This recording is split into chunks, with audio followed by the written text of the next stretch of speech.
Bonjour, bienvenue dans le podcast de la chaire UNESCO en paysage urbain de la Faculté de l'aménagement de l'Université de Montréal. Un rendez-vous pour partager des idées, des expériences et des visions et explorer la ville autrement à travers le regard de celles et ceux qui l'imaginent, la transforment et la questionnent. Bonjour, je suis Roxane, collaboratrice à la chaire UNESCO en paysage urbain et architecte de formation. J'aurai le plaisir d'animer cet épisode avec Léandri, également collaborateur et chercheur à la chaire UNESCO en paysage urbain.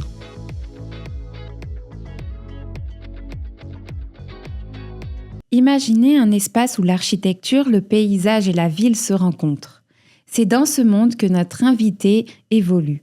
Son parcours commence à Montréal avec un baccalauréat en architecture, puis une maîtrise en design de l'environnement et design urbain à la Yale School of Architecture aux États-Unis. Aujourd'hui, il porte une triple casquette, architecte, architecte du paysage et designer urbain. Fondateur et associé de Civility, une firme montréalaise spécialisée dans l'aménagement urbain et paysager, il imagine des lieux où la collectivité se rencontre, où l'espace public devient un terrain de réflexion et d'expérimentation. On va explorer ensemble cette pluridisciplinarité en aménagement, le récit des lieux et la façon dont les citoyens participent à façonner la ville. Bonjour Peter. Bonjour. Merci d'être ici avec nous. Et bonjour Léandri, je t'oublie. Tu m'as encore oublié, ouais. Pardon. Non, il n'y a pas de souci. Pour commencer un peu notre discussion, c'est vrai qu'il y a cette triple casquette de différents corps de métier, mais toujours dans l'aménagement. Et je me demandais comment ces différentes disciplines, elles se croisent un peu dans ta pratique de ton métier. Effectivement, elles se croisent. Je suis d'abord formé comme architecte, donc il y a toute l'historique et toute la pratique de l'architecture qui est en amont de ma façon de percevoir le monde extérieur puis les espaces. Designer urbain, c'est un peu par déviation professionnelle. Puis architecture de paysage, c'est tout simplement par une accumulation de savoir lié à l'aménagement de la ville. Donc, au cours des années, c'est une pratique qui devient essentielle dans l'aménagement de la ville. Et au gré de mon parcours, je suis allé chercher le titre également d'architecte paysagiste. Okay. Et est-ce que pour toi, c'est un vrai atout qui est presque obligatoire dans ton processus créatif d'avoir cette pluridisciplinarité dans les projets Absolument. C'est impressionnant de voir comment un architecte perçoit la ville et un architecte de paysage perçoit la ville. Et il y a des professionnels des deux côtés. Ils ont des pratiques parfois super intéressantes, mais leurs regards sont différents. Puis quand on les croise, c'est beaucoup plus riche, selon moi. Okay. Alors, je trouve que c'est vraiment un atout. Et le bureau propose ce croisement également parce qu'on a des gens qui sont issus de l'école d'architecture, sont formés en architecture, un peu comme moi, mais il y en a d'autres maintenant, une bonne moitié, qui sont vraiment issus de l'école de paysage. Et donc, c'est vraiment une collaboration, un croisement des regards. Et en fait, comment tu fais, je veux dire, où se crée vraiment cette complémentarité entre l'architecture et puis l'architecture de paysage? Parfois, on pourrait croire que l'une est la fille ou le fils de l'autre. Donc, comment toi, tu perçois cette complémentarité-là? Je pense que l'architecture amène une rationalité à travers l'histoire de l'architecture depuis l'Antiquité. Il y a les grands écrits, évidemment. Et donc, c'est un savoir qui est très accumulatif. Alors que l'architecture de paysage, évidemment, ça existe, puis il y a toute une histoire, il y a toute une pratique très, très riche. Mais en même temps, il y a quelque chose de plus dans le vécu, dans la perception corporelle, qui est souvent exclu d'une vision plus formelle de l'architecture, je dirais. Et donc, je trouve que dans l'aménagement de la ville, ces deux savoirs sont hyper importants là, pour créer un espace qui est ancré dans les milieux de vie des gens. Et est-ce que du coup, justement, tu peux nous présenter juste en quelques mots Civility? Oui, Civility, donc, c'est issu d'une première compagnie que j'avais que j'ai fondée il y a à peu près 25 ans. Mais Civility a 10 ans cette année. Joyeux anniversaire. Merci. Co-fondé avec une amie collaboratrice de très longue date, Fanny Duguay-Lefebvre, qui enseigne d'ailleurs à l'Université de Montréal, à l'École d'architecture depuis des années et des années. Et donc, on a formé et on est parti de la compagnie Civility en 2015 sur des bases disons, d'amener mon bureau antérieur plus loin, vraiment de réaliser des espaces publics, intégrer l'architecture de paysage dans la pratique de façon plus précise et vraiment de se donner une identité comme créateur de lieux publics. Là. Peut-être justement pour continuer cette discussion sur raconter des lieux, etc., on va passer par un petit challenge où il va falloir que tu répondes aux questions par oui ou par non, le plus vite possible. On a testé déjà ce jeu avec l'invité dernier. Au début, c'était pendant 30 secondes, mais on va un petit peu changer les règles. C'est essayer de le faire le plus vite possible. Oui ou non? Oui ou non. Et puis après, bien sûr, on pourra revenir sur les questions. Est-ce que, Léandri, tu peux être maître du temps, s'il te plaît? Comme toujours. OK. Selon toi, faire du design urbain signifie-t-il ne plus être architecte? Non. Est-ce que tu te rends toujours sur place avant de commencer un projet? Oui. L'histoire d'un... J'ai hésité. Ouais. J'essaie de le penser. L'histoire d'un lieu influence toujours tes choix de design. Oui. Penses-tu qu'un espace peut raconter une histoire même sans intervention humaine? Oui. T'inspires-tu de films ou de séries pour tes projets? Non. As-tu déjà changé un projet parce que les habitants t'ont donné une idée? Oui. Est-ce que tu te surprends parfois à imaginer des bâtiments dans des lieux improbables? Oui. Crois-tu qu'un espace vert peut transformer une ville? Oui. Aimerais-tu avoir tes projets prendre vie avant même qu'ils soient construits comme dans un jeu vidéo? Ouh, là, on est sur la pente glissante de l'IA. C'est ça. Oui. Aimes-tu que les citoyens donnent leurs avis dès le début d'un projet? Oui.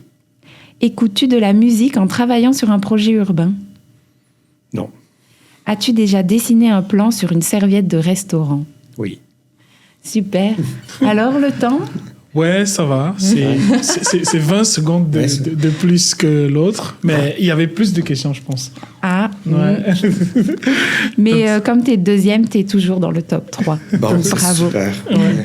Mais après, là, vous faites une analyse un peu psychologique de ces réponses? Ouais, Okay. Ouais, on va voir. Surtout que tu as hésité avant de répondre sur la visite du lieu, je sais pas.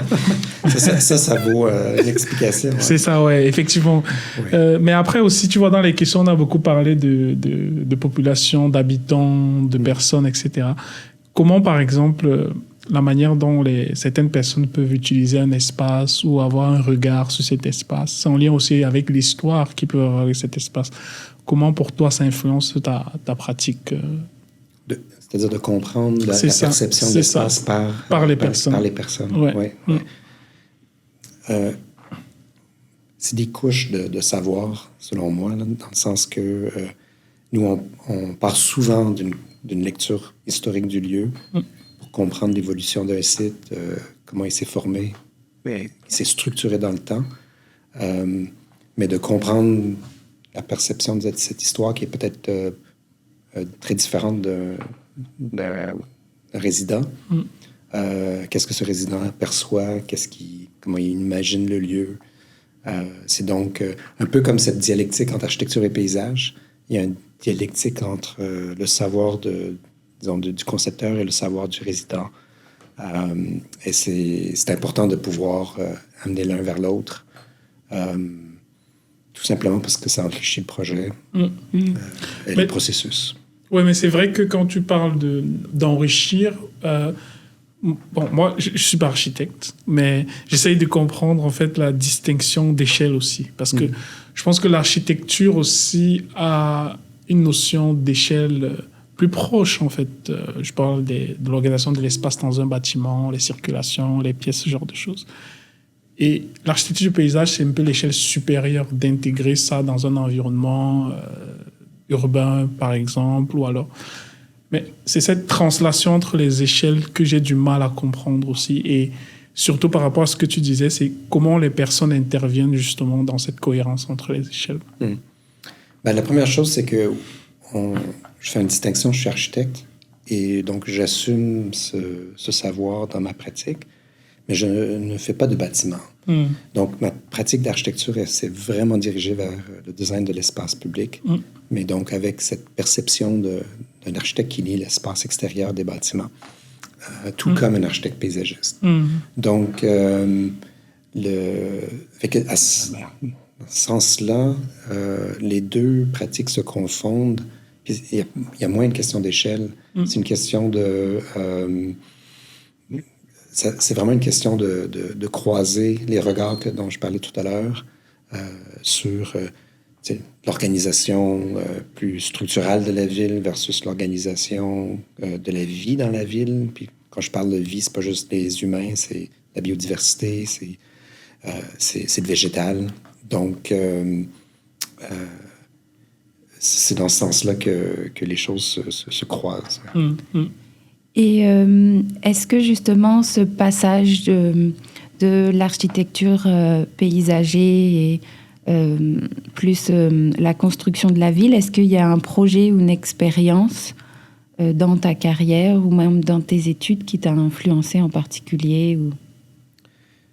Dans ma carrière, récemment, il y a un projet qui est vraiment significatif pour nous. Là. Ça a été le parc des Gorilles, qui est dans le quartier Marconi, là, juste derrière les bureaux du Milan. Du Milan, oui. Ouais.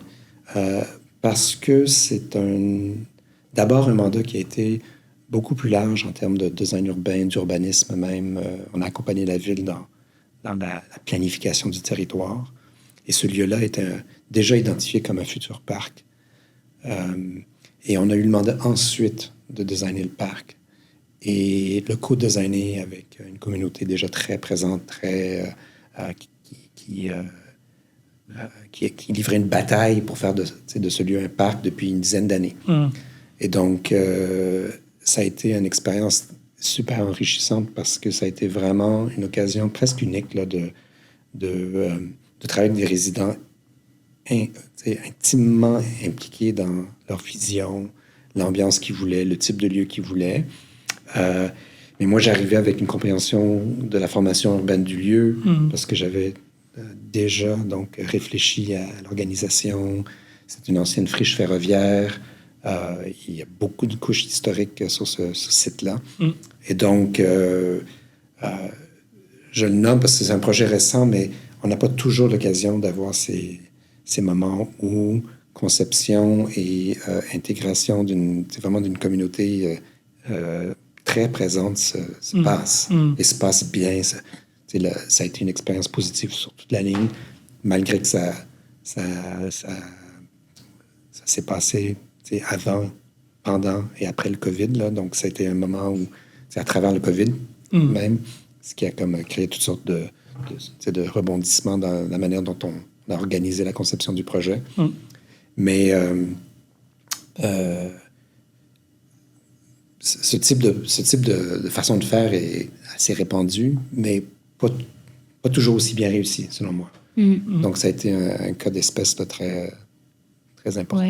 Ouais. En fait, je trouve ça super intéressant de croiser plusieurs visions parce que on habite tous la ville, même dans notre cadre personnel. Et je me pose presque la question si ce croisement de vision, il pourrait aller encore plus loin, même avec d'autres corps du métier qui sont dans l'aménagement. Je pense justement aux personnes ensuite qui vont faire les chantiers ou même les ingénieurs quand il y a des bureaux d'études qui viennent dans le projet. Je ne sais pas ce que vous en pensez, si... Peut-être que, utopiquement, on pourrait même aller plus loin dans le croisement des regards. D'abord, un parc ou un espace public comme ça, déjà, l'ingénieur est présent. Donc, tout le côté civil du parc des Gorilles ou de l'espace public, c'est une une importante composante de conception, le nivellement du terrain, la gestion des eaux de surface. Dans le parc des Gorilles, il y a un jardin de pluie, donc il faut amener l'eau vers cet espace. Et bien entendu, il y a d'autres corps de métier, d'autres disciplines d'ingénierie impliquées dans un parc. Puis, la gestion du parc, par la suite, les amis du parc sont maintenant des partenaires de l'arrondissement dans la gestion, parce que les parcs aujourd'hui, la manière dont on aménage le végétal dans la ville aujourd'hui, on est en train de créer une nouvelle façon de voir le naturel et le vivant dans la ville. Et ça exige des changements importants de paradigme sur la gestion, l'entretien des espaces. Il n'y a pas longtemps, un parc, c'était, tu avais un tondeur, quelqu'un qui passait à la tondeuse, puis qui ramassait les poubelles, puis c'était à peu près ça. Hein? On s'assurait que les lumières s'allumaient. Mais un parc où tu intègres une vision du végétal beaucoup plus diversifiée, exige un entretien diversifié, exige une manière d'entretenir le parc qui est très différente. Et les arrondissements sont en train de se former, mais la population locale aussi participe maintenant de plus en plus à ces projets locaux. Mais c'est vrai que quand tu expliques un peu le processus, bon, moi je le vois comme quelque chose de quand même assez long et aussi d'assez complexe, avec plusieurs informations à traiter, plusieurs éléments à prendre en compte. Dans le processus, en fait, c'est quoi comme outil que tu utilises au quotidien? Par exemple, dans le questionnaire de mouchoir à papier pour les croquis, c'est quoi les outils que tu mobilises justement dans ton processus, en fait? Le mouchoir à papier, c'était parce que c'était un cliché. C'était un cliché. Mais moi, j'ai l'âge où on travaillait à la main. L'informatique existait à peine quand j'ai gradué de l'université. Donc, je travaille toujours à la main. Évidemment, dans l'entreprise, tout le monde travaille devant des écrans. Mais moi, c'est du calque. C'est pas toujours une serviette de restaurant. Mais c'est calque sur calque sur calque, à essayer de tracer la belle ligne. La belle ligne en fait, le dessin, pour moi, c'est une manière de réfléchir le projet. C'est pas un acte uniquement de communication visuelle. C'est le projet né du dessin. Quand tu as dans la tête et à l'arrière de la tête et à l'esprit, le programme, les conversations, les remarques des différentes personnes qui sont impliquées dans un projet comme ça, qui est effectivement très long. Ça peut prendre un petit parc de quartier, 5-6 ans là, entre le moment où tu commences et le moment où c'est terminé, là, le chantier. Mais justement, qu'est-ce que tu penses de... Justement, on en a déjà parlé aussi dans le projet Evadia sur le développement de l'intelligence artificielle pour la participation dans les espaces publics. Mais qu'est-ce que tu penses justement de tous ces outils numériques ou informatiques qui tendent justement à, je ne vais pas dire simplifier, mais à raccourcir le processus, peut-être à brûler certaines étapes, mais à raccourcir justement le temps de projet. Qu'est-ce que tu penses de tous ces outils-là qui deviennent de plus en plus importants? Alors, on a eu l'occasion de voir quelques images, puis quelques façons de générer des images. Je reste pas nécessairement critique, mais perplexe par rapport à comment est-ce qu'on va pouvoir utiliser ça dans une pratique courante. Je vois l'intérêt, je vois le potentiel. En même temps, un des mises en garde que je fais toujours, c'est que, par exemple, dans le parc des Gorilles, l'équipe qui faisait la consultation citoyenne pour la ville, la première étape, le premier atelier de co-design, c'était pas du design comme tel. C'était organisé autour de c'est quoi les ambiances que vous voulez. Et donc, ils avaient fourni un peu comme des cartes postales de différents types d'ambiances qu'on retrouve dans des parcs à travers le monde. Est-ce que vous voulez des lieux actifs? Est-ce que vous voulez des lieux de contemplation, des lieux d'air de jeu libre? Est-ce que vous voulez quel type de mobilier, quel type de conception végétale, paysagère? Et ça avait comme... au bout de cet exercice-là, ça avait vraiment donné un genre de vision globale du parc, synthèse, sans design. Mais c'était tellement d'informations pour nous comme concepteurs. Ça n'a pas été genre, voici tout de suite une image de ce que ça va être, Parce qu'il y a un petit danger là-dedans, c'est que ça fige la perception qu'on a potentiellement. Et les gens peuvent s'accrocher à des composants. Ah, j'ai vu ça, je veux ça. Je veux. Alors que quand on leur demande juste les ambiances, ça reste un peu comme un genre de constellation, un peu d'idées. On sait ce qu'ils souhaitent et on est capable ensuite de tirer l'énergie de cette collaboration vers le projet et laisser la tâche un peu au concepteur aussi de tracer ses lignes et d'intégrer tout ça. Alors, je me questionne beaucoup comment on peut faire ça avec IA pour pas perdre la sensibilité qui est rattachée à l'interaction directe, tout en ayant, tout en pouvant profiter finalement de la manière dont ça peut générer du visuel, puis générer peut-être rassurer des résidents, par exemple, sur la capacité de modifier un lieu. Des fois, il y a un blocage. On voit un champ complètement vide. Puis, il y a des gens... Les aménagistes sont formés pour imaginer le futur. On le voit dans notre mental. C'est ça. Mais il y a des gens qui ont de la difficulté à le voir. Ouais. Et un plan, il y a des gens qui ont de la difficulté à lire un plan. Alors là, je vois... nous, on a... évidemment, on communique beaucoup par la production ultérieurement de perspectives puis de visuels. Et là, il peut être sûrement très utile là, pour aider à tout simplement démultiplier d'une certaine façon les angles de vue et peut-être les options, etc. Mais c'est vrai que quand je t'entends aussi parler, ça me rappelle en fait pourquoi ces outils existent, en fait, des outils d'intelligence artificielle, surtout dans le cas du design, de l'urbanisme, de l'architecture.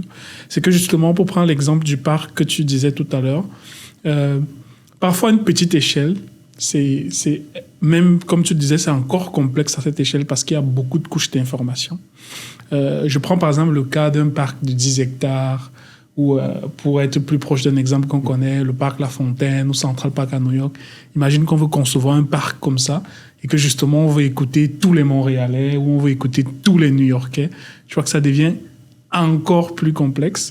Ça, c'est le premier élément. Et le deuxième élément, c'est que une fois qu'on a toutes ces informations, on a fait le processus de co-création, on a fait les consultations avec des milliers, des dizaines de milliers de personnes. Admettons qu'on a réussi à les faire avec des équipes d'humains qui ont tout analysé, qui ont tout écrit sur papier, tout dessiné, etc. Une fois qu'on prend ça et qu'on remet ça à Peter et on dit, Peter, OK, voilà la vision des citoyens. Peter, d'une certaine façon, il a ses biais en tant qu'architecte de paysage qui fait que certaines informations vont plus l'attirer ou plus le parler que d'autres. Et d'une autre façon aussi, il va aussi mettre certaines informations pour... Donc, il y a cette translation dans le processus qui est complexe. Et c'est de ça un peu que part aussi tous ces outils d'intelligence artificielle, de se dire, les échelles deviennent grandes. Les biais, parfois, des humains dans les aménagements sont très présents, dans le sens où ce qu'un citoyen veut ne se retrouve pas forcément dans la proposition finale parce que le processus fait intervenir plusieurs personnes et ça se dilue à chaque fois. Et malheureusement, c'est le plus fort, entre guillemets, qui réussit à... Parfois, c'est l'architecte dans la plupart du temps. Et réussit à faire ces idées. Donc, ces outils-là viennent un peu faciliter ce processus-là. Et moi, je me demande, par rapport à ton expérience, c'est que justement... est-ce que sur une échelle plus grande, en fait, comment tu arrives à t'en sortir, je veux dire, avec ça, ou sans ça, en fait, sans ces outils-là pour le moment? Comment tu arrives à... Qu'est-ce que tu arrives à faire quand tu es dans des échelles vraiment importantes, en fait? Je prends, par exemple, récemment, on a travaillé sur le Mont-Royal, sur donc, le réaménagement de l'entrée du côté du chemin Remembrance et Côte-des-Neiges. C'est quand même un très grand site. Et là, il n'y avait pas le même type de processus de participation qu'un petit parc là, plus local. Par contre, il y a le service des parcs, il y a le service de l'urbanisme, de la mobilité. Ces services-là, évidemment, c'est des multiplicateurs de personnes avec des perceptions, puis il y a toutes sortes de personnes, par exemple à la ville, qui sont des experts du Mont-Royal, puis de l'histoire de Homestead, puis qui a dessiné le parc, puis la valeur patrimoniale associée aussi au patrimonial du Mont-Royal, les ingénieurs en circulation. Donc, d'une certaine façon, une ville, c'est une micro-société. On se retrouve toujours dans un genre de micro-société avec les tensions, puis comme une faculté d'aménagement, par exemple. C'est ça. Ouais. Et donc, même si c'est, d'une certaine façon, même si l'échelle est grande, on se ramasse d'une certaine façon à reconnaître un petit peu les tendances et les dynamiques qui opèrent. Mais pour revenir sur ce que tu disais parce que l'exemple que vous avez utilisé pour Evadia, avec le projet Victoria Précision. Voilà.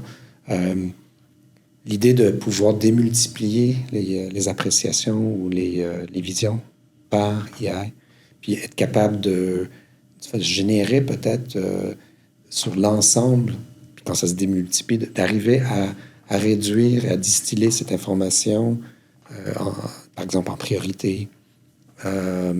Ça, c'est une information super utile pour un aménagiste.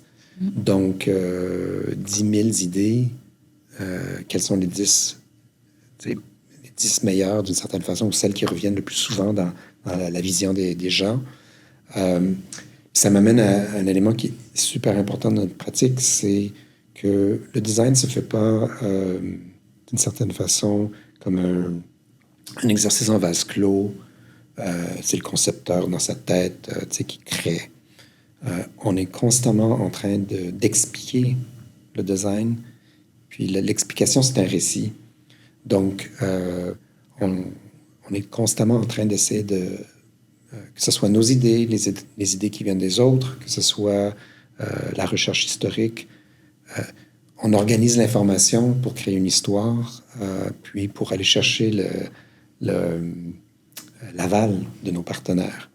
Et donc, tu parles de Central Park ou Parc La Fontaine. Je sais que ça a été, pour ceux qui ont travaillé sur le plan directeur il y a quelques années, c'est un processus immense, puis qui donne lieu à un immense rapport avec beaucoup d'intentions, et qui résume ça. Mais quand on tombe dans le design, il faut partir de ça, puis il faut re-raconter une histoire qui instrumentalise une information parfois qui est assez neutre, qui veut aller chercher l'aval et le consensus, et qui est consensuel, puis l'amener au niveau d'une création paysagère ou d'un espace public qui va être vraiment animé par les résidents. En fait, j'ai l'impression aussi que en tant qu'aménagiste, c'est comme si on recevait des histoires de personnes, on a sa propre histoire à raconter, et ensuite on a une troisième histoire que nous devons raconter pour présenter le projet. Et peut-être ces outils d'intelligence artificielle, elles peuvent faciliter la communication, qu'elle soit visuelle, mais c'est pas forcément une communication visuelle. Il y a le fait aussi de raconter le lieu, de le présenter. Et on a cet outil pour que les habitants, les participants racontent leurs histoires à la personne qui est en charge de concevoir l'espace, et la personne peut récupérer ces histoires et ensuite communiquer, faire un aller-retour encore. Oui, et ça, évidemment, ça démocratise un peu l'expérience et tout le processus de création, parce que c'est tout à fait vrai que tu peux facilement te retrouver dans un genre de loop professionnel où, je parlais tout à l'heure du site du Mont-Royal, c'est un grand site qui a une grande valeur historique patrimoniale, puis ceux qui s'occupent du patrimoine, c'est forcément une grande préoccupation. Et dans leur tête, ça prend préséance sur beaucoup de choses. Et donc, comment est-ce que... et c'est normal que toute conception doit s'inspirer de l'histoire du lieu puis de son histoire. Mais comment introduire d'autres choses? Et effectivement, c'est là la subtilité d'être capable de tisser ensemble, disons, les savoirs plus disciplinaires et les savoirs humains vécus. Je me pose la question si, dans le processus de faire du projet, est-ce qu'il y a un ordre entre les choses qui composent l'espace? Est-ce que tu t'inspires d'abord par l'histoire du lieu, mais quand je dis histoire, j'entends plus l'historique, ou par les usages existants qui existent sur ce lieu, ou autre, ou même déjà le mobilier qui existe, le bâti? Est-ce qu'il y a un ordre des choses ou ça va être un ensemble? Ça, c'est super intéressant comme question, parce qu'il n'y a pas de règles. Des fois, puis à l'école, il y avait comme, il faut faire telle chose en premier, il faut faire une recherche historique, il faut ensuite tirer les conclusions de cette recherche, il faut instrumentaliser l'histoire, ensuite il faut rentrer le programme. Mais dans la pratique, parfois c'est l'histoire, parfois c'est la perception de l'état actuel du site, parfois c'est la vision qui est communiquée du futur du site. Donc c'est parfois le passé, parfois le présent, parfois l'avenir. Et ça dépend du site. Et puis c'est le biais du concepteur après. C'est ça. C'est-à-dire qu'est-ce qui résonne dans sa propre pratique. Évidemment, il va falloir que sa vision s'accroche à celle des autres. C'est là où ça marche. Ça passe ou ça passe pas. C'est un peu la recette de l'aménageur, quoi, pour son plat. Ouais, après, certains projets sont très connus et appréciés parce qu'il y a justement eu le biais du constructeur qui est apprécié par les utilisateurs. J'ai pas l'impression que ça soit quelque chose de mauvais non plus. Non, c'est ça. Toutes les villes ont ces différents niveaux de lieux, des lieux hyper designés, des lieux moins designés, des lieux inscrits davantage dans le quotidien des gens. Et la ville doit multiplier ces différentes échelles. Ça prend toutes ces échelles-là pour créer la ville. Et justement, pour un peu rentrer dans certains de tes projets récents, est-ce que tu observes une tendance vers plus la rénovation, on va dire, des lieux où on leur donne d'autres fonctionnalités, ou plus de la construction neuve? Est-ce qu'il y a une tendance en ce moment En aménagement urbain, on est dans notre pratique est dans dans la création de nouveaux espaces par-dessus des espaces existants. Donc, évidemment, on peut s'éloigner du centre-ville puis des quartiers plus denses. Puis il y a des nouveaux espaces urbains qui se créent de toutes pièces. Mais à Montréal, et dans les quartiers centraux de Montréal, on est toujours dans l'existant. On est toujours dans une couche qui s'ajoute. Donc, le recyclage ou la réhabilitation, c'est tout. Dépendant du site, ça fait toujours partie de la... Disons, c'est toujours des facteurs. Oui, d'accord. Est-ce qu'il y a des pièges ou des erreurs plus fréquentes quand on conçoit un espace urbain pour raconter le récit? Oui, il y a plein de pièges. Tout le long, c'est une piège après l'autre. On passe notre temps à essayer d'éviter les pièges.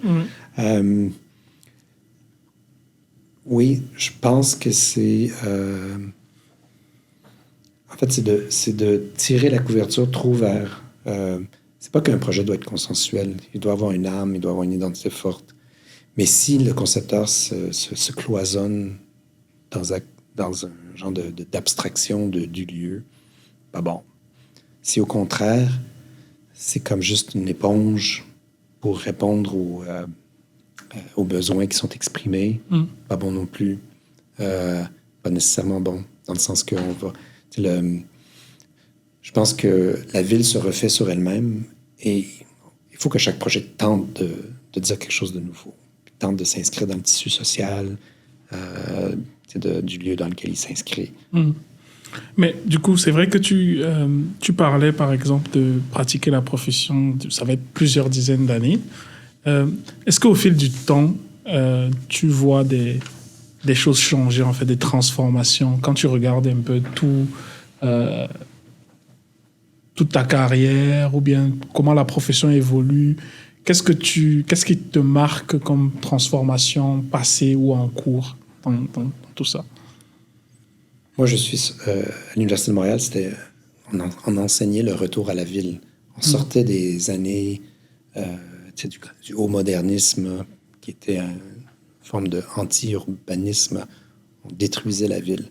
Donc, à partir des années 70, 80, 90, ça a été le retour à la ville, le retour aux espaces publics. Donc, moi, je suis vraiment issu de ça.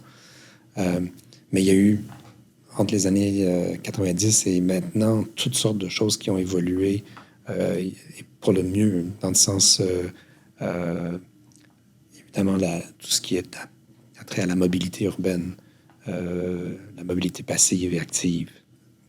Dans les années 90, on en parlait encore peu. Donc, toute la transformation de la trame viaire de la ville de Montréal en une trame qui est dédiée à toutes sortes de différents modes de déplacement et de sécurisation. Évidemment, tout le retour à une compréhension de la valeur de la biodiversité et non seulement de façon abstraite, mais concrète dans le milieu urbain, et de ramener cette valeur-là dans les parcs. Ça, c'est assez récent que ça se fait. Ça se fait évidemment à travers le monde, mais c'est des enrichissements de la pratique qui font que la pratique n'est jamais statique, elle est constamment en train d'évoluer. Et il y a de plus en plus de monde. Ça, pour un concepteur, c'est parfois frustrant, mais il y a tellement disons, de disciplines et de personnes qui sont formées et qui maintenant réfléchissent à la ville. Alors, tu as l'ingénieur de circulation qui maintenant est un expert en mobilité active, par exemple. Tu as le biologiste là, qui intervient sur les projets d'architecture de paysage. Ça, c'est tout positif. Mais ça démultiplie. En fait, ça rend tout plus complexe parce que il y a de plus en plus de monde qui se rendent compte de la richesse de la vie urbaine et comment leur propre discipline peut participer à réécrire la ville de manière plus positive. Et des fois, donc, c'est ça peut nous confronter parce qu'on a une vision peut-être un peu idéaliste de l'aménagement urbain, de l'histoire des villes, puis on se fait talonner par des nouvelles pratiques, des nouvelles idées. Mais je pense que c'est bien de se faire talonner. Là. C'est vrai que tu parles de nouveaux joueurs, entre guillemets, de plus en plus de joueurs dans l'équation. Et je vais te taquiner un peu justement, dans un premier temps, est-ce que tu ne penses pas que c'est aussi un témoin de l'échec, justement, de ceux qui se disaient professionnels de la ville, qui ont fait beaucoup d'erreurs? Et justement, à un moment, on s'est dit, en fait, il faut de nouveaux sauveurs, quoi, tu vois. Ça, c'est le premier élément. Et le deuxième élément aussi, c'est de se dire que la ville devient de plus en plus tellement complexe, comme tu le dis, parce que justement, il y a beaucoup d'acteurs. Il y a aussi de plus en plus de personnes qui vivent dans les villes. Donc, ça devient de plus en plus complexe à gérer. Et les approches classiques ont aussi leurs limites. Et parmi les nouveaux joueurs aussi, qu'on oublie souvent de citer, c'est toutes ces grosses boîtes de tech qui refaçonnent aussi un peu la ville. Je pense à Uber, je pense à Amazon, Google, qui en fait, d'une certaine façon... Quand les trottinettes sont arrivées. Voilà. C'est le chaos. Trottinettes à Montréal.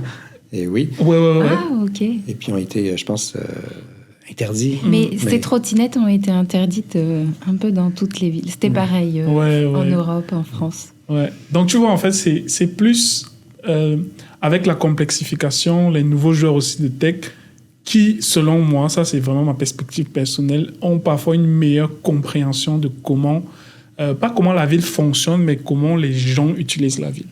Et arrivent à travers ça à tisser des modèles commerciaux pour justement glisser leurs produits. Et tu vois que ça change aussi, ça apporte aussi une nouvelle compréhension sur la manière de la ville. Donc, j'aimerais bien t'entendre sur ça. Dans un premier côté, un peu l'échec des professionnels. Et après aussi, quelle est ta lecture justement de toutes ces boîtes de tech en fait qui entrent dans l'équation de la fabrique de la ville, si on va dire ça comme ça de manière générale? Sur le premier point, il y avait des bonnes raisons d'être critique face aux professions. Là, ce que je mentionnais tout à l'heure, à partir des années 70, il y a un retour à la ville et les écoles. Moi, je suis issu vraiment de ces premières générations à l'Université de Montréal où on réenseignait la valeur de la ville. Et donc, mais il reste que c'est un enseignement. Et donc, je l'ai fait. J'ai fait ma maîtrise. J'ai une pratique. Et donc, je pense que je comprends bien comment designer de la ville, d'une certaine façon, les espaces publics. Bon, j'ai plus d'expérience et une expérience peut-être plus diversifiée que quelqu'un qui a une discipline peut-être plus centrée sur, je sais pas, juste la mobilité, par exemple. Mais c'est sûr que... mais je pense que ça a toujours existé. Je veux dire, les concepteurs, les architectes ont toujours dessiné un très petit morceau de la ville. Et 95% de la ville, c'est le quotidien, c'est le vernaculaire. Et il y a tellement à apprendre du vernaculaire. Ça, je pense que c'est... puis quand les architectes, ceux qui conçoivent les villes comprennent le vernaculaire, ça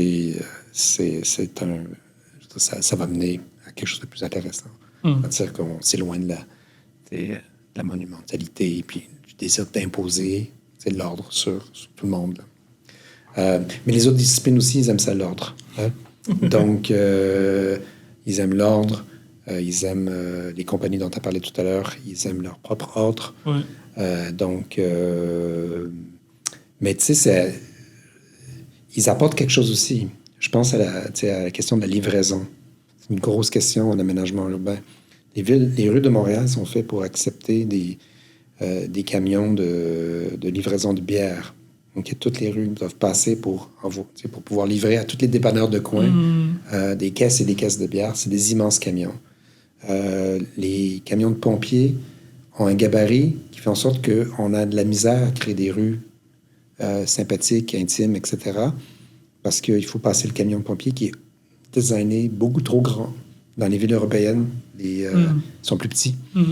Donc, les gens qui arrivent avec l'idée de comment est-ce qu'on peut faire la livraison, le dernier kilomètre, avec des véhicules beaucoup plus petits, sortir les Purolator et les Amazon des rues de quartier. C'est des gens qui réfléchissent à l'instrumentalisation des nouvelles technologies puis des nouveaux modes de mobilité et qui apportent des choses qui vont enrichir la manière dont on va construire la ville dans le futur. Donc, c'est pas blanc et noir. Il y a un livre dont on voit circuler maintenant, je pense, sur les réseaux sociaux. Ça s'appelle Messy Urbanism. Je l'ai pas lu, mais c'est un genre de champ c'est comme... faut pas essayer de tout organiser dans la ville. J'imagine que c'est un peu ça. Ouais. D'après moi, c'est vrai. Il y a une richesse dans le désordre et un peu dans le chaos. Et puis, il y a un plaisir de découvrir quelque chose d'ordonné aussi. C'est ça. Et donc, quand on se promène dans la ville, dans une vieille ville, puis que tout d'un coup, on sort d'une ruelle, puis qu'on se retrouve sur une avenue, pour moi, c'est juste ce moment de sortir de l'intime vers le public ou le civique, et ce qui définit certaines des grandes beautés de la ville urbaine en général. Et pour un peu revenir justement à tous ces différents acteurs, dans le cadre du projet Evadia, dans lequel tu participes aux ateliers, il y a cette volonté aussi de la participation citoyenne. Et je me posais plusieurs questions. Est-ce que déjà dans tes projets, il y a le fait de faire participer les citoyens? Et si c'est le cas, est-ce que tu as vu des différences par rapport à des projets où il n'y a pas eu cette participation? Absolument. Et puis, les différents projets dans ma pratique sont menés de différentes façons et c'est rarement nous qui initions la démarche globale. Donc, on arrive dans un projet soit au point A ou au point F ou au point X. Et donc, chaque projet est différent comme ça. Le Parc des Gorilles, c'était un exemple vraiment unique pour nous. Mais moi, je peux remarquer, maintenant en comparant puis en voyant des projets qui, des fois, font un peu du surplace parce que la matière qui doit provenir des parties prenantes puis du monde extérieur au projet n'est pas bien compris, pas bien communiqué à nous. Et donc, clairement, ça a un impact. Et les villes se rendent compte qu'ils font dans un mur s'ils ne font pas ces exercices de consultation. Et est-ce que l'impact, c'est aussi dans le temps? Parce qu'on parle beaucoup du moment où on fait le projet, où on le conçoit, où on le pense. Ensuite, il y a le projet qui vit dans le temps, comment il évolue. Est-ce que cet impact-là sur la participation, avec la participation citoyenne, se voit aussi dans l'évolution du lieu, dans son histoire, justement, dans le temps? Donc, une fois que le projet est réalisé, comment est-ce qu'il vit dans le milieu? Évidemment, pour nous, c'est pas toujours qu'on a accès à... On n'est plus impliqué, on a passé à autre chose, c'est dans la main des autres. Est-ce qu'il y a des organismes communautaires qui se chargent de certains lieux ou pas? Est-ce que c'est l'arrondissement qui est responsable souvent de l'entretien puis du lieu? S'il y a une animation, ça se fait peut-être par un groupe locaux. Donc, c'est comme si, à un moment donné, on espère que les espaces ont cette flexibilité-là pour soutenir la vie. Si c'est trop rigide, si les espaces permettent pas son adaptation, c'est clair que ça va... il va y avoir un clash à un moment donné. Et tout à l'heure, on parlait de la communication avec les différentes personnes. Est-ce qu'il y a d'autres difficultés auxquelles tu penses, justement, avec la participation citoyenne dans les projets? D'autres difficultés dans la manière dans la conception du projet qui sont flagrantes, auxquelles tu sais que tu vas devoir passer par là? Un des aspects, je pense, qui a été un peu abordé avec le projet Vadia, c'est comment élargir la zone de personnes avec qui on communique pour comprendre les besoins des personnes. Puis ça, je pense que c'est super intéressant parce que le local, on ne se rend pas compte, mais c'est un milieu de vie, là, ça peut être une ruelle.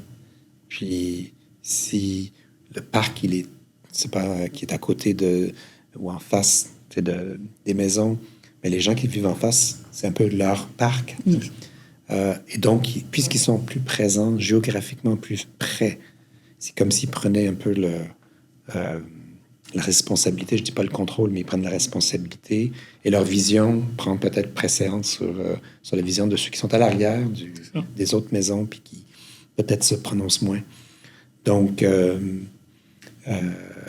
cet élargissement de la consultation, c'est pour le Parc des Gorilles, ça a été un défi d'élargir, d'aller chercher plus de monde. Et ils n'avaient pas les outils que vous développez. Donc, ça, je vois ça comme quelque chose de super intéressant d'avoir comment on peut démocratiser cet aspect-là de la consultation, rendre ça plus éthique en termes de mode de consultation aussi. OK. Super. J'avais une question d'ouverture, on va dire, plus légère pour finir la discussion. Est-ce qu'il y a un lieu ou un projet en particulier dont tu rêves de concevoir ou d'imaginer dans ta carrière, où tu t'es dit « Ah, j'aimerais avoir un jour l'opportunité de faire ça ». S'il n'y a pas, ou si tu veux pas dire aussi, c'est tout à fait correct. Non, je pense que c'est... Non, j'ai pas l'ambition de cibler un lieu en particulier. Chaque projet, des fois, c'est des concours. Il y a comme une opportunité peut-être de faire un projet qui nous excite parce que c'est comme, oh mon Dieu, ça va être vraiment un projet fascinant. On est content que notre pratique chez Civility, au début d'une pratique, on est un peu aux marges les projets sont plus petits, etc. Et puis, dans les dernières années, nos projets, nos interventions se rapprochent du centre-ville. On intervient dans le centre-ville. Et donc, on marque le territoire d'une façon un peu à notre manière de le faire. Et donc, c'est juste, pour moi, c'est un plaisir de voir mes collègues et moi évoluer dans le temps et de participer à la création du Montréal de demain. On est vraiment... il y a des firmes qui ont des ambitions internationales. C'est pas tout à fait notre cas. Si on proposait quelque chose, on serait heureux de faire un projet en Europe. Mais nous, on vient de Montréal, on s'investit de Montréal. Je pense que c'est vraiment important que les gens qui comprennent et vivent Montréal conçoivent Montréal. Et donc, j'ai même des réticences à aller faire des choses ailleurs en me disant, il y a des boîtes comme nous qui existent dans toutes les villes du monde. Et donc, c'est pas tout à fait nécessaire qu'on aille piler sur leurs pieds. Donc, juste Montréal. On aime ça. OK, super. Merci beaucoup, Peter. Oui, merci. C'était très intéressant d'avoir ta vision, ton récit. Ouais. Super. Merci beaucoup. Un grand merci à notre invité pour avoir pris le temps de partager son expérience et ses idées. Merci à vous de nous avoir suivis jusqu'ici. Merci à l'Université de Montréal de nous accueillir dans son studio d'enregistrement. Ce podcast fait partie du projet Evadia+, mené par la chaire UNESCO en paysage urbain, qui explore la ville et ses transformations à l'ère du numérique.